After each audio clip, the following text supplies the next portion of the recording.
Bonjour à toutes et à tous et bienvenue sur le podcast de Talk CEC. Talk CEC, c'est un centre d'événementiel et une maison culturelle européenne située au cœur de Bruxelles. Dans nos podcasts, nous recevons des artistes, créatifs et partenaires pour discuter sur des thèmes environnementaux, culturels ou des expériences de vie.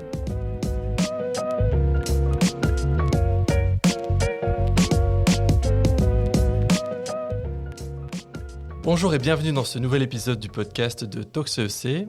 Aujourd'hui, nous avons avec nous Jean-Vincent Vieux-Ingracia, biologiste, marin et photographe, passionné par les fonds marins et engagé pour la cause environnementale, ainsi que Hervé Bonin, également de formation biologiste, passionné dans l'art japonais du kakemono. Ils ont travaillé en collaboration sur plusieurs œuvres exposées ici à Talk CEC dans le cadre de l'exposition Mer et Océan. Bonjour. Mais bonjour, très content d'être au micro. Comment ça va ? Très bien, je pense que le vernissage s'est très bien passé hier. Et bon, on a fait un petit voyage pour venir jusqu'ici, du sud de la France. On a eu un très bon accueil. Ouais, puis la rencontre avec d'autres artistes aussi, c'était hyper valorisant d'entendre les suggestions. On a pu un peu voir aussi des personnes voir nos œuvres, les présenter à l'œil de non-initiés. Et c'est vachement cool de voir leurs réactions, leurs questionnements aussi. Alors, duo de biologistes de formation, en tout cas, vous nous emmenez découvrir les merveilles qui se cachent au fond de l'océan. Mais peut-être qu'on pourrait vous présenter d'abord rapidement, parce que donc, vous êtes biologiste, mais ce n'est pas votre métier actuellement. Oui, c'est ça. C'est que moi, j'ai une formation d'écologue marin, pour être plus précis.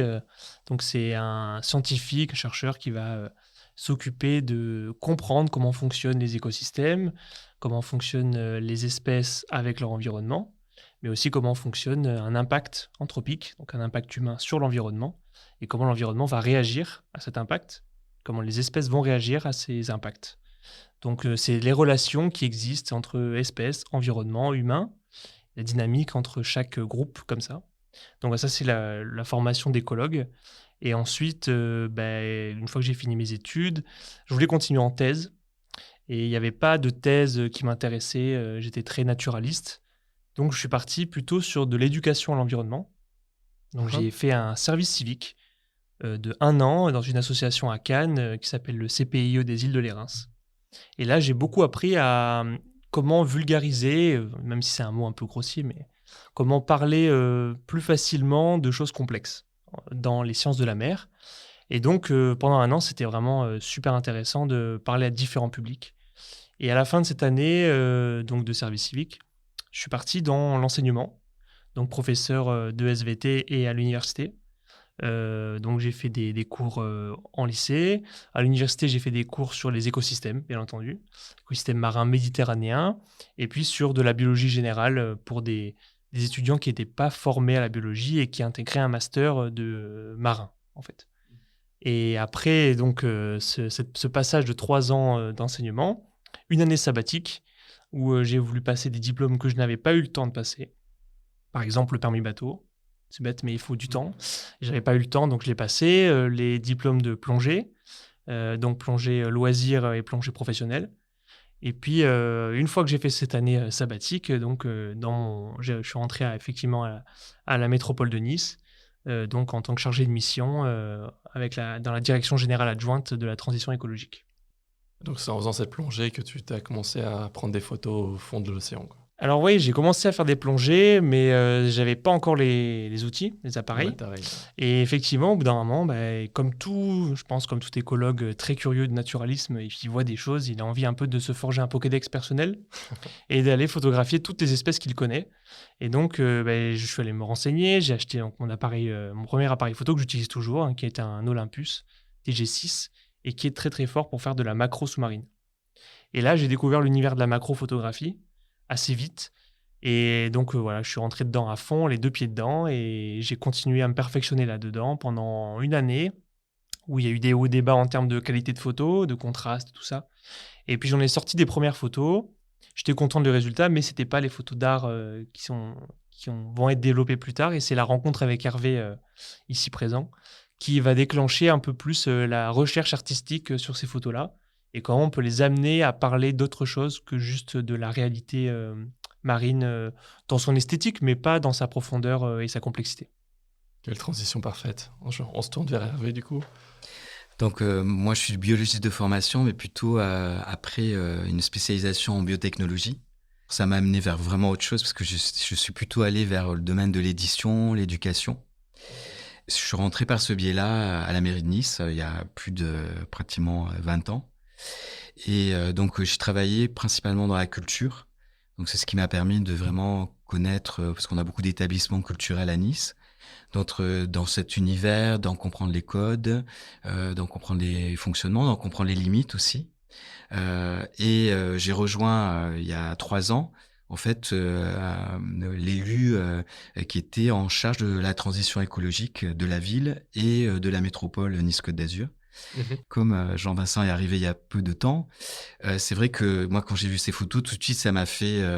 je dis, en fait, il y a des univers à explorer à partir de ces photos, mais il faut les transcender, en fait, sortir de l'illustration animalière, c'est-à-dire montrer une vision humaine du monde marin. Et je dis, en fait, je pense qu'il y a vraiment des univers à transcender pour amener les gens à se déconnecter de cette vision humaine qui est naturelle, mais avec tous ses biais, et d'essayer de penser comme pourraient le vivre les animaux avec ce qu'on sait de leur mode de vie, de leur fonctionnement, et de rentrer par un aspect poétique. Donc là, c'est le travail qu'a fait Jean-Vincent sur ses propres photos. Et moi, de le faire au travers de kakemono, quand au Japon, ils s'appellent kakejiku, en fait, le vrai terme, qui est en fait un objet accroché. Kakejiku, ça veut dire ça, c'est un objet qu'on accroche. Et qui, dans les maisons japonaises, en fait, dans les maisons qui sont assez sobres, traditionnelles japonaises, crée un espace de transition avec l'extérieur. Et d'ailleurs, les kakejiku, la plupart du temps, sont avec les ikebana dans le même espace. Et on fait tourner les kakemonos en fonction des saisons. Donc, il y a des kakemonos pour des fêtes, des kakemonos pour le printemps. Et à chaque fois, en fait, c'est un peu une porte ouverte. Et avec le travail qu'on fait, en fait, c'est un peu l'idée que chaque mur, chaque œuvre peut être une porte ouverte vers un monde différent. Donc là, l'idée serait de passer de la culture vers le monde scientifique au travers de l'esthétique, de l'œuvre et de son côté décalé, qui pose question et qui se remet en perspective l'être humain. Voilà, c'était ça la démarche. Ok. C'est-à-dire, il y a eu un moment où moi, il me fallait un peu plus de connaissances et de compétences, de clés de compréhension sur ce que c'est que l'art. Parce que l'art, c'est un mot qu'on voit partout, mais c'est un monde qui a des clés de compréhension. Et effectivement, il se trouve que Hervé avait pas mal de clés, un gros trousseau. J'ai serrurier. Voilà, il y avait le gros trousseau de clés avec beaucoup de portes, qui peut ouvrir beaucoup de portes différentes. Donc, c'est vrai qu'on a fait le tour de pas mal de musées. Donc, c'est vrai que ça permet de plus s'inspirer, de voir que tout est possible. Mais il faut suivre des codes. Il y a des codes à suivre dans l'art et c'est là que c'est intéressant d'un point de vue d'un scientifique qui ne connaît pas ces codes-là. Et donc, c'était la question comment je peux parler d'animaux marins dans le monde de l'art. Alors qu'actuellement, c'est un peu l'inverse, effectivement. C'est des artistes qui veulent parler de modèles scientifiques ou de problématiques scientifiques. Et ils n'ont pas forcément les codes de la science. Ils n'ont pas les bagages scientifiques exactement. suffisants pour expliquer donc tout là, ça. le chemin était inverse. Et donc, c'est un scientifique qui cherchait les codes de l'art. Donc voilà, l'idée, c'était ça. Et donc, l'objectif, ça a été d'abord de décontextualiser l'animal. Donc, de l'enlever de son monde, déjà. Donc, effectivement, les méduses, où on a l'habitude on va les représenter soit en bleu, soit dans du bleu ou du blanc. On les ramène toujours à leur milieu. Là, l'idée, c'était de les faire sortir complètement de ça. Et donc, là, elles sont en noir et blanc. Elles sont soit elles-mêmes noires sur un fond blanc, soit elles sont blanches sur un fond noir. Donc, l'idée, c'est de ne plus regarder l'habitat, mais de la regarder elle, et de la regarder sous toutes ses facettes. Et donc, un autre travail en photo, donc au moment où je prends la photo, ça a été de faire bouger un peu l'eau autour d'elle pour qu'elle prenne des positions qui ne sont pas celles qu'on a l'habitude de voir. Très souvent, paisible. Voilà, quand on regarde la méduse, on la regarde très droite, avec les filaments, les bras bien longs, bien longitudinaux comme ça, et elle va comme ça, un peu nager très calmement. Là, l'idée, c'est de la voir un peu dans une tempête, quoi. Donc, si je bouge un peu l'eau avec ma main, et ben, elle va commencer, comme c'est du plancton, elle va pas pouvoir aller contre ça, elle va devoir subir cet effet. Et donc, elle va commencer à se tortiller, elle va commencer à avoir des positions intéressantes. Et c'est là qu'on prend la photo et c'est là qu'on peut voir des détails qu'on ne voit pas d'habitude. Donc, par exemple, pour la Pélagia, celle que je prends en photo, qui est la méduse violette qui est très urticante, très connue dans le sud de la France, là, on voit toutes ces marbrures, par exemple, qu'on ne voit pas du tout à l'œil nu. Si on regarde une Pélagia, alors c'est trop petit, mais en plus elle est très violette, elle est très rose-violette. Souvent on la voit même morte une fois qu'elle est arrivée au bord de mer, elle n'a pas du tout survécu aux températures chaudes, donc elle est en plus un peu décolorée, bon, elle n'est pas du tout dans un bon état. Là, c'est d'y aller l'hiver, donc moi j'ai pris en photo, et je les ai prises en plein hiver, l'eau était bien fraîche, donc elles sont toutes en forme, hein, pas de problème, elles piquent bien, elles sont bien en chair. T'as testé pour voir si elles piquaient bien? Non, alors non, là, quand je vais faire des photos, je suis quand même bien couvert, les gants, les bottes, je suis couvert de la tête aux pieds, sauf autour de la bouche. Voilà. Bon, j'ai un petit truc de no sécurité, mais c'est pas bon, heureusement, je me suis pas fait piquer. Et en plus, je m'approche très proche pour les avoir vraiment en gros plan. Et là, on voit, voilà, et c'est ce que je propose dans les photos, c'est de voir un peu des positions dont on n'a pas l'habitude de voir, et puis de raconter peut-être quelque chose d'elles. Ça peut être effectivement le côté gélatineux, le côté un peu évanescent de la méduse, le côté urticant aussi, par certains côtés. Et puis pour l'oursin, alors ça c'est l'autre modèle que je voulais photographier, j'ai tout de suite eu un petit coup de foudre pour l'oursin dès que je lui ai mis beaucoup de lumière et que j'ai pris en photo parce que je me suis rendu compte qu'il diffractait la lumière.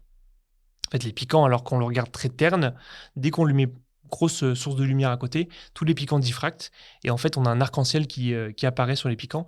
Alors ça quand même c'était une sacrée découverte. Et alors là je me suis amusé pendant 1 an à essayer de trouver la meilleure technique possible pour récupérer cette couleur naturelle, hein. Donc les photos qu'on peut voir dans l'exposition, c'est les couleurs naturelles que j'ai réussi à avoir. Donc il y a un violet pétant ou un rouge pétant avec quelques touches de bleu et de vert. Et là il y avait un modèle effectivement très intéressant. Après le message derrière que je voulais faire passer, en tout cas faire comprendre, c'est que c'était 2 espèces qui en fait se retrouvent un peu dans une même dynamique par rapport à nous. Si les contraintes environnementales ne sont plus suffisantes pour les contrôler, elles deviennent invasives, elles vont pulluler. Vraiment, on leur enlève le prédateur, on leur met des bonnes conditions et c'est parti, quoi. Ça va vraiment coloniser à fond. C'est vraiment des machines organiques très efficaces. Alors qu'on peut penser, souvent on a le biais un peu de dire que c'est primitif parce que c'est simple. En fait non, hein, ça ne veut pas dire du tout ça. C'est pas moins évolué, c'est en fait adapté. C'est très adapté. Même très adapté, ça ne veut pas forcément dire quelque chose, mais très efficace. C'est adapté, surtout très efficace. Dans leur environnement, ils savent très bien faire. Donc l'oursin, c'est un herbivore extrêmement efficace qui est capable de mettre la roche à nu très rapidement. La méduse, c'est un filtreur et un grand, conquérant des mers. C'est très efficace aussi, ça pêche sans problème, ça n'a pas trop de contraintes, voilà. Ça se déforme, c'est composé à 97% d'eau. Elle ne risque pas grand-chose de son côté. Donc c'était aussi de montrer que on pourrait faire un parallèle entre notre pullulation sur la Terre et leur potentielle pullulation si jamais on laisse trop faire l'impact humain. Les méduses peuvent pulluler, c'est déjà le cas dans certaines zones océaniques, où on a vraiment des explosions d'organismes, dont parfois des méduses, hein, en mer du Japon par exemple, hein, à cause de la surpêche et de la pollution de la Chine, et on se retrouve avec des méduses énormes, et en énorme quantité, les pêcheurs ils ne font plus que pêcher des méduses. Quelle est la solution pour contrer ce phénomène-là? C'est réintroduire les prédateurs? Pas forcément. Il faut toute solution dans un impact anthropique, c'est d'abord de l'arrêter. En tout cas, de le réduire au maximum qu'on peut. Donc réduire la chasse et... En fait, il n'y a pas divers moyens. Il faut arrêter la pression. Voilà, il faut diminuer au maximum la pression, voire la stopper complètement. Et à ce moment-là, on peut commencer à regarder ce qui se passe. Alors, soit le prédateur revient, c'est possible aussi. S'il ne revient pas, pour quelle raison? Voilà, en fait, c'est de la recherche. Disons que le temps de la recherche, justement, est un temps très long. Et ce temps très long, parfois, il ne va pas avec le temps politique ou le temps social. Ouais, ça, c'est toujours le problème. Ouais. Voilà, c'est ça. Donc, il n'y a pas une solution miracle. Il y a des impacts qui, en plus, ne sont pas forcément les mêmes selon les zones dans lesquelles il y a le problème qui arrive. Hein. Oui, c'est pas généralisé. De toute non, façon, pas c'est du tout. local à chaque fois. Pas du tout. C'est des impacts très différents. Et donc, il y a des mesures à prendre très différentes sur des temps très différents. Mais il faut les faire. Il ne faut pas dire qu'il ne faut pas les faire. Il faut les faire. Après, ça ne veut pas dire qu'il faut tuer les méduses à chaque fois qu'on les voit. Hein, ou que les... Ah, c'est pas le mot d'ordre. Voilà. C'est pas parce que... Quand vous faites de la plongée, voyez un poisson lune, ne touchez pas. Voilà. Par contre, la méduse... voilà. Non, après, on n'est pas là pour dire que c'est leur faute et qu'il faut absolument les fracasser. Il faut comprendre pourquoi c'est dans cet état-là. Et une fois qu'on stoppe l'impact, on pourra le régler potentiellement le problème. Les oursins, par exemple, il y a des zones effectivement où ils ont pullulé parce que, par exemple, la loutre, on l'avait énormément chassée. Donc, elle ne venait plus manger les oursins. Et donc, les oursins ont détruit des forêts entières de varech. C'était le cas au Canada, en Amérique du Nord. Ici, en PACA, par exemple, on est plutôt sur une diminution de l'oursin parce qu'on a une surpêche et beaucoup de braconnage, par exemple. Donc, on peut avoir, pas forcément dans le sens de la population, ça peut être aussi une décote, quoi. Puis ça permettait aussi d'ouvrir une question qui était la question de l'espace partagé, l'espace occupé. C'est-à-dire que nous, par exemple, Nice, c'est une ville, une ville plage, mais une ville qui est très hautement, qui est très dense en termes de population et d'urbanisme, et qui est aussi un lieu de plage.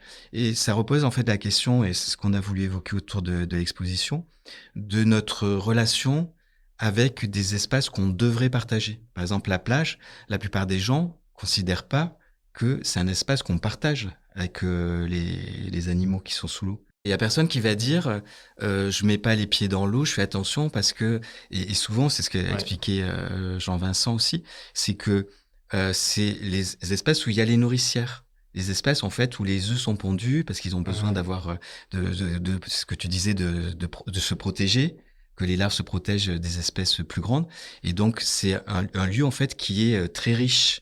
Sauf que la plupart des gens, quand ils y vont, il n'y a pas du tout ces notions-là. Et c'est souvent même pas un sujet qui est abordé, rarement.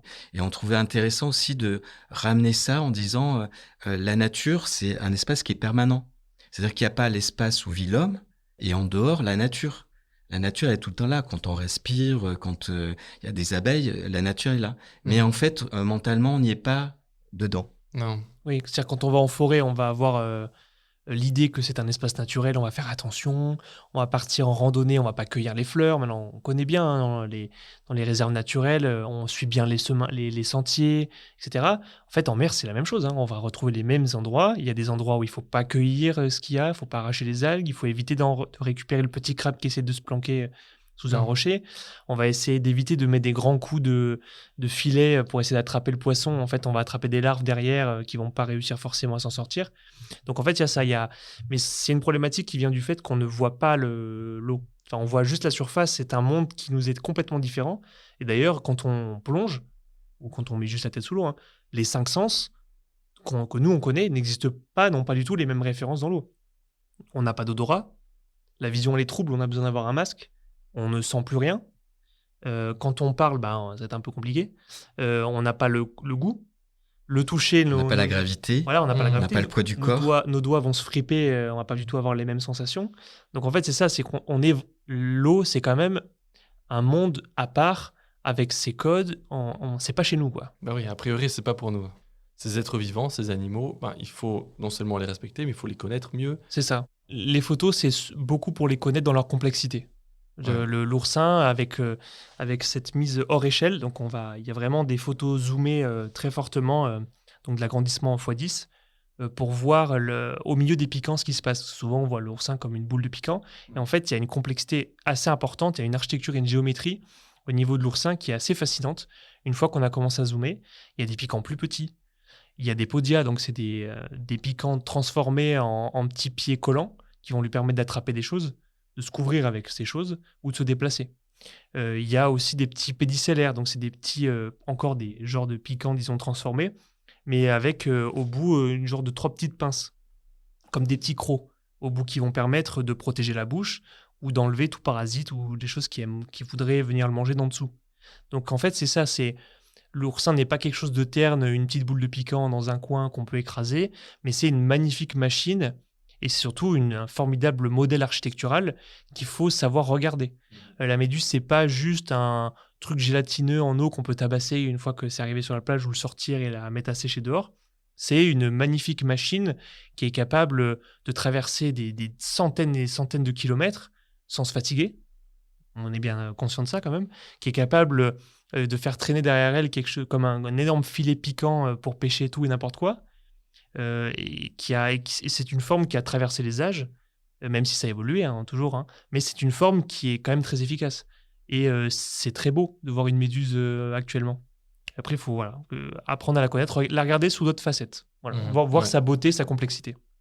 Puis le principe de la macro, ça permet à la fois de déchosifier et de rentrer dans une forme d'intimité avec l'animal. C'est-à-dire que d'un coup, on se rend compte que c'est vraiment un être vivant avec une entité, sa complexité, même si on ne peut pas y accéder directement.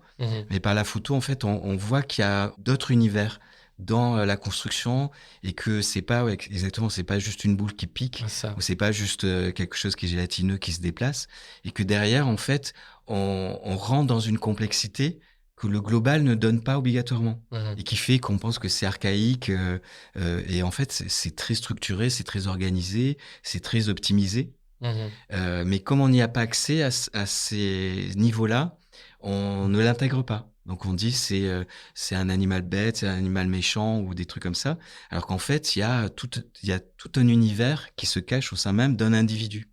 Et c'est pour ça qu'on focalisait comme ça au travers du travail photographique. Et voilà, et le fait de ne pas le considérer, justement, ça veut dire qu'on peut le braconner, le chasser, lui taper dessus avec un bâton, le sortir de l'eau avec un seau et le mettre dehors en train de sécher. Qu'est-ce qu'on en a à faire? Alors que lui montrer qu'il y a de la complexité, qu'il y a une beauté intrinsèque, et là, on fait plus attention. On se dit, là, quand même, cet animal, bon, il est quand même beau, il est majestueux, même s'il ne nous ressemble pas, il y a quelque chose quand même de formidable dans la nature d'avoir créé ce genre de forme, et donc les préserver, voilà. Alors après, nous, on n'est pas les premiers à avoir travaillé là-dessus. Moi, j'étais très inspiré par deux scientifiques, en fait, aussi, qui sont allés du côté de l'art. Donc le premier, c'est Ernst Haeckel, alors qui est très très connu pour avoir fait un livre sur la géométrie dans la nature, l'art dans la nature. Donc c'est des planches, en fait, c'est très très connu. C'est des planches de divers organismes. Alors il est très connu pour ses méduses, justement. Donc c'est des planches où il va, par le dessin, par l'illustration, plonger dans la complexité des méduses et dans leur beauté. Il a été frappé par la beauté des méduses, justement. Les voilures, les marbrures, les tentacules, etc. Et donc, il avait mis sous forme de planches. Alors, il avait un peu fantasmé les couleurs, parfois, et parfois quelques formes. Mais on voit que c'est quand même un scientifique qui a vu une beauté et qui a dit au monde, regardez, la méduse, on peut la voir de cette façon-là. Ouais. Et l'autre, c'est un artiste qu'on a découvert tous les deux, avec Hervé, en faisant des recherches justement dans la fabrique, disons, des photos, c'est Jean Painlevé. Alors en fait, c'était un peu un méconnu, je dis peut-être pas inconnu, mais méconnu, disons. C'était un biologiste, alors il a beaucoup travaillé dans les années 30. C'était un biologiste qui était cinéaste à la base, et qui... c'est un ami de Jean Vigo. Voilà, et donc il a été très intéressé par les organismes marins, et donc il a énormément œuvré pour le cinéma scientifique. Il a énormément travaillé sur les lentilles notamment, et sur comment filmer un organisme marin qui est dans l'eau, parce qu'il y avait une problématique des techniques de cinématographie sur la diffraction de la lumière dans l'eau, et sur la déformation de l'image par l'eau. Donc il a énormément travaillé là-dessus. Il est considéré comme un précurseur du cinéma scientifique, justement. Et en fait, il a été aussi fasciné, lui, par les oursins. Alors par l'hippocampe aussi, donc il a été très connu pour l'hippocampe. Et donc il avait écrit des textes sur les oursins qui sont extraordinaires, où justement il a cette surprise qu'en zoomant dans un oursin, il découvre une forêt. Donc pour lui, voilà, les grands piquants, c'est des troncs, les plus petits, c'est des arbustes, et encore plus petits, tous ces pédicellaires, les podias, c'est encore du gazon ou des feuilles qui prennent le vent. Et en fait, il a été complètement fasciné par ça, et donc il a eu cette envie de montrer cette géométrie, cette architecture particulière. Et il a fait des tirages ensuite argentiques. Alors, pas que des oursins, mais aussi des homards, des crevettes, où il allait chercher cette complexité. Et donc, par exemple, la pince de homard, il a fait une photo sur fond noir, où c'est juste une pince de homard qui arrive de face comme ça. Et en fait, ça a énormément inspiré les surréalistes de cette époque-là. Donc, il y a un surréaliste qui a fait une photo d'un pouce, qui s'appelle Le Pouce. Et en fait, ça reprend exactement la photo de Painlevé de la pince de homard. Et en fait, voilà, ça a été un grand inspirateur. En fait, voilà, en montrant que la nature, elle a une complexité, et derrière, ça a inspiré des surréalistes qui carrément ont voyé une surréalité de ce que eux-mêmes peut-être fantasmaient de la nature. Ce qui est logique, en soi, on met en avant quelque chose qu'on ne peut pas voir parce que c'est trop petit, c'est trop loin de nous aussi. Là, au fond de l'océan, tu vas aller trouver les trucs.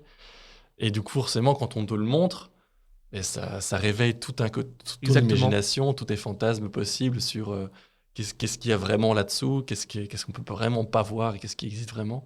Et donc forcément, là, ça ça stimule Exactement. l'imagination, la Donc créativité. donc mes méduses viennent de Ernst Haeckel et mes oursins, ils viennent de Jean Painlevé. Voilà, donc c'est un peu Ok. des repropositions de ce qu'eux avaient travaillé à leur époque respective. Après, le travail de Hervé, c'est Ouais. aussi de récupérer les photos et de les retravailler encore une fois. Donc, ils ont déjà travaillé, ils vont les retravailler pour les amener dans un autre contexte, quoi.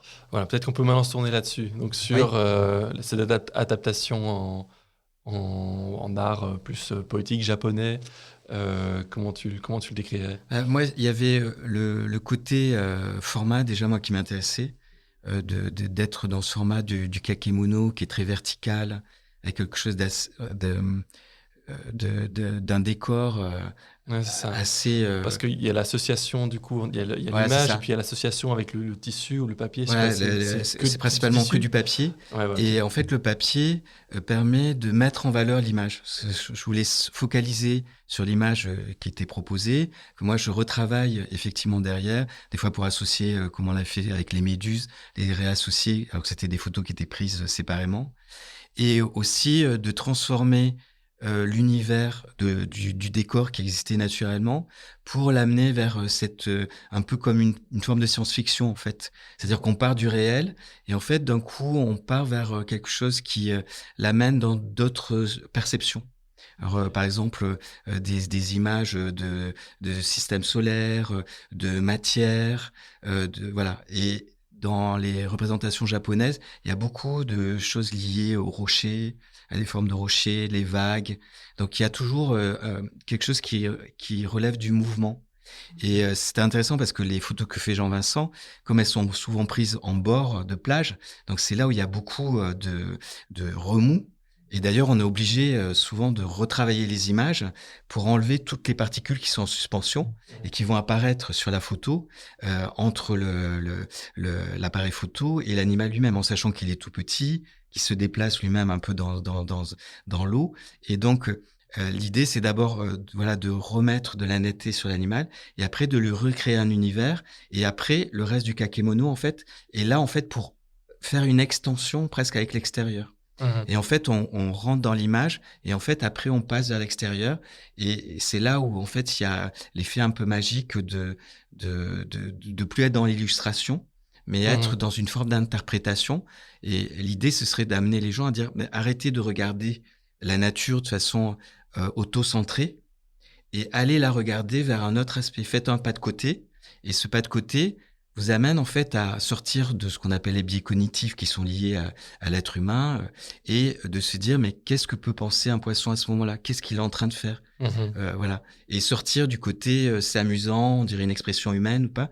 Et là on le voit bien avec les méduses où là c'est tellement poussé sur les méduses de Jean-Vincent que voilà il faut même aller pour comprendre que c'est une méduse. Parce qu'il n'y a pas les codes de la méduse. On n'est pas dans les codes qu'évoquait Jean-Vincent, voilà, de ce voile comme ça, très esthétique, mais qui est une limite. Il y a une phrase de Voltaire qui disait « La beauté est le piège que tend la nature à la raison ».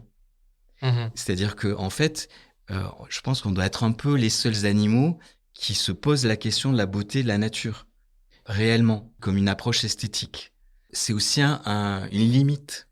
C'est un peu la comparaison que je ferai, c'est entre les beaux-arts et l'art contemporain. À partir du moment où des artistes, ils ont dit, on veut sortir de l'esthétique parce qu'on veut exprimer d'autres choses que l'esthétique pure ne permet pas d'aborder, parce qu'on peut pas poser certaines questions. Et l'art contemporain, quand il a sorti la question en fait de l'esthétisme pour s'exprimer, ça a explosé. C'est-à-dire qu'on peut tout faire, on s'ouvre des champs et des questions qui n'étaient jamais posées avant. Du quotidien, de l'égalité, voilà. Et là, on est un peu dans la même démarche. C'est-à-dire, on est un peu coincé dans le format de l'illustration très codifié humain et de se dire, est-ce qu'on peut pas avoir la même approche que l'art contemporain? C'est-à-dire, de quand même garder un aspect esthétique parce qu'il faut pas non plus totalement couper parce qu'on va perdre les gens, parce qu'il y aura tellement peu de codes que ce sera pas accessible. Mais on garde une esthétique, mais on veut quand même aller sur le changement de point de vue et aborder des sujets qui n'étaient pas abordés, comme ce que je disais tout à l'heure, espace occupé, espace partagé. Qu'est-ce que ça dit de nous qu'on ait besoin à tout prix de sécuriser systématiquement notre espace? Qu'est-ce que c'est que la question de être un être vivant? Est-ce qu'on accepte de notre nature humaine, voilà, pas fantasmer dans tout ce qu'elle a de trash, de beauté aussi, mais de tous ces aspects-là. Et c'est un peu voilà la démarche vers laquelle on souhaitait aller à partir de ce travail-là. Et donc les Japonais, quand ils font des représentations, surtout de la nature, ils cherchent pas à l'interpréter. C'est-à-dire qu'ils cherchent pas à faire que la nature puisse nous parler en tant que code humain. Ils disent, voilà, je vois la nature, je vois ce qu'elle exprime, et je vais la retraduire le plus possible. Par exemple, l'enseignement japonais, il n'y a aucune explication. Les Japonais n'expliquent pas. Les enseignants n'expliquent pas. Et il y a beaucoup d'Occidentaux, quand ils vont faire des arts martiaux en Europe, et qu'après ils vont au Japon, et ils se prennent une claque. Parce que pendant un an, le maître qui va, par exemple, l'initier au katana, pendant un an, il ne va pas toucher de katana. Il va dire, tu prépares à manger, tu nettoies, et tu me regardes. Et le Japon, l'enseignement, c'est pas un enseignement de transmission.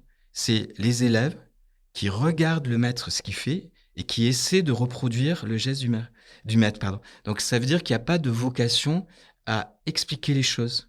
Et beaucoup de concepts shintoïstes, bouddhistes, n'ont pas de vocation à expliquer. Ils disent, je vous montre ce que c'est censé être en tant que maître, et c'est à vous de rentrer dans la démarche et de ressentir, de comprendre, et vous expérimentez, et quand vous avez expérimenté, un jour, vous atteindrez ce que je fais. Et c'est dans une démarche en fait beaucoup plus saine finalement avec la nature. Et nous, en fait, on est dans la surinterprétation en fait.